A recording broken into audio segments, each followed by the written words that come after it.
Ви благодарам, подпредседателе. Јас ќе поставам денес две претенички прашања. Првото е за министерот за здравство. Почитуван министер, бројот на пациенти со ретки болести расте, а буџетот се намалува. Средствата за програмата за ретки болести за овие пациенти е намален за 180 милиони денари, околу 3 милиони евра. Тоа се навистина огромни пари.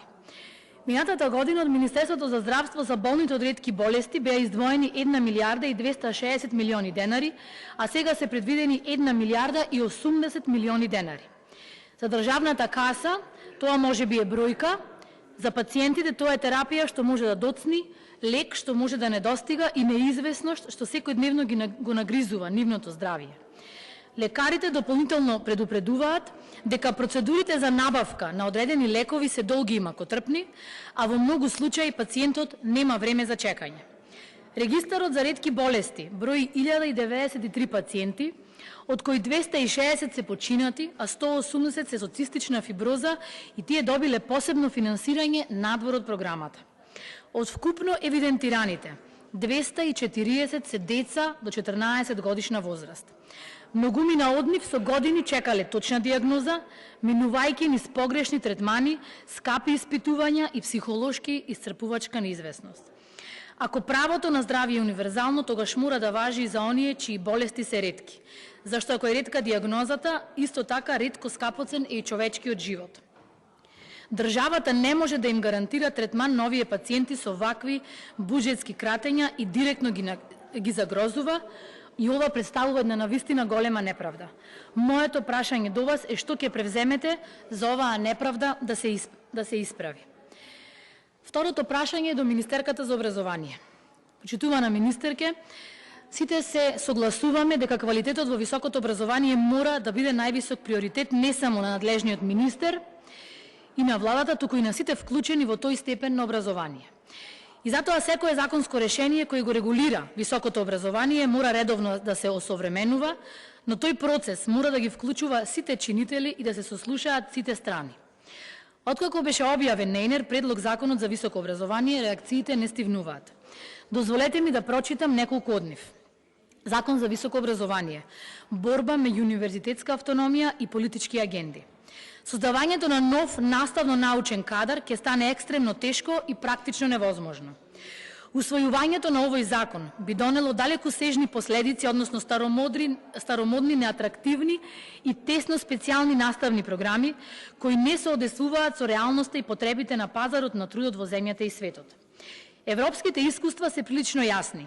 Силните универзитети се градат врз реална институционална самоуправа, стабилно финансирање и доверба во академската заедница, а не врз централизирана контрола и административни механизми. Автономијата не е формула во закон, туку начин на функционирање на системот. Повторно менување на телата и процедурите без да се решат суштинските проблеми, ризикуваме да добиеме уште една нормативна реформа без реален ефект врз квалитетот. Наместо стабилен академски развој, системот повторно се враќа во состојба на нормативна транзиција.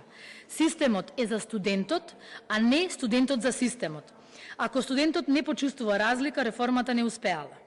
Фамозниот H-индекс не е дефиниран ни за кој H се работи, иако го има и во Web of Science, Scopus, Google Scholar, а при тоа не зависи од самиот професор, туку од бројот на цитирања во рамки на една база, на слободен избор на оние кои пишуваат. Законот премногу се фокусира на процедура, а недоволно на суштинските проблеми. Недоволно финансирање на научни истражувања, политизација на универзитетите, одливот на млади кадри и слабата поврзаност меѓу образованието и пазарот на трудот. Без реална поддршка за научно-истражувачката работа и подобрување на статусот на професорите и соработниците, секоја законска промена може да остане реформа на хартија. Во предложениот закон, зборот влада се споменува 30 пати, зборот министерство 42 пати, а министер 44 пати. Се разбира, во сите примери станува збор за мок што им се дава на овие именки да одлучуваат за прашањата за кои во нормалниот свет одлучува академската заедница. Владата и министерот назначуваат членови на Националниот совет, на Агенција за квалитет, на одбори и комисии, одлучуваат за буџети, одобруваат вработувања, статути на факултети, датуми на конкурси, испити, се мешаат каде што треба и не треба, прават се возможни големи и мали нешта. Автономијата на универзитетот што беше тоа? После овие коментари, Министерке, дали сметате дека овој предлог на вистина ги опфаќа сите профили кои студираат на нашите високообразовни институции? Дали суштински се решаваат проблемите со тоа што се скратуваат можностите на младите да останат да работат на некоја високообразовна институција? Дали сметате дека предлог законот не дискриминира? Дали сте подготвени да ги сослушате сите страни? Дали сметате дека законот за високо образование треба да се донесе со сила, со инат, а повторно да останат можностите за диплома на секој ќоше?